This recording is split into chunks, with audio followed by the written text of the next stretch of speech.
Tipularen sehaska kantak kontatzen du zer den preso eta gaixo egotea.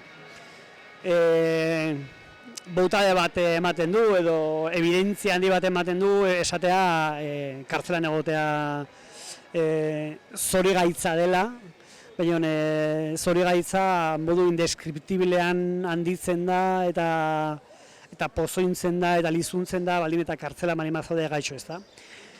Gaixo dagoenak beti buruan daukan mamurik handiena da zer gertatuko den bere bizitzarekin, nori da beti gaixoaren mamurik, ezagit, oihu ozenen egiten duen mamua, ez? Eta bizitza arruntean gertatzen baldin bazaigu zalantza handiak eta ezinegon handiak eta angustia handiak sortzen baldin bazaizkigu, kartzelan biderkatu egiten direla, presoa badakielako, ez da, hango arreta ez dela egokia izango eta are gehiago. Kartzela erakundek erabili egin dezaketela zure gaixotasuna zu gehiago estutzeko, ez?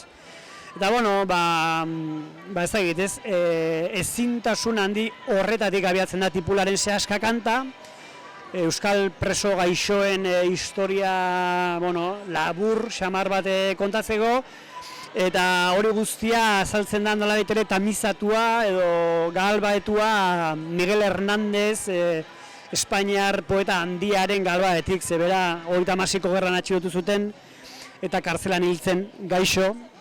Eta horrelako analogia agertzen da, non esaten den, bera 36an hiltzenean, 39an hiltzen, baina hiltzenean frankistentzako mendeku gozoa zen, ez?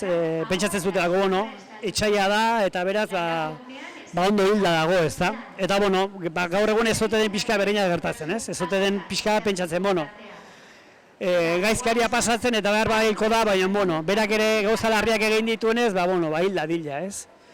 Eta analogia hori eginez salatzen duena dokumentala da ze absurdoa den, ez? Pentsatzen horbait gaixo hiltzea ez dagoela beti hain gaizki, ez? Dokumentalitza entzuten dugunean, dokumental izan dator dokumentatzetik, ez da, orduan, dokumental batean beti dago kazetaritza lan bat, ez? Baina ez daztu behar dokumental bat zinema artefakto bat dela, eta zinema artefakto denez geroztik, zinema gila beti inberdu ahalegin bat, historia periodistiko bat, narrazio periodistiko bat, pasarazteko zinemaren lenguajetik, eduki hori heldu dain baita ere emozioetatik, ez? Hori niretzako oso importante da, ze zinema herramienta oso baliotsua da. Gauzak pentsarazteko eta sentiarazteko, ez? Da nik uste sentiarazteko hori edo bigarren parte hori iaia lehendabiziko partea bezain importantea dela, ez? Eta nik filmak egiten ditudanean oso presente daukat bigarren zati hori ere. Ez dut esango lehenengo zatia bezain, edo lehenengo zatia baino gehiago, baina oso importantetzat daukat, ez? Jendeak hausnartu eta sentitu dezan.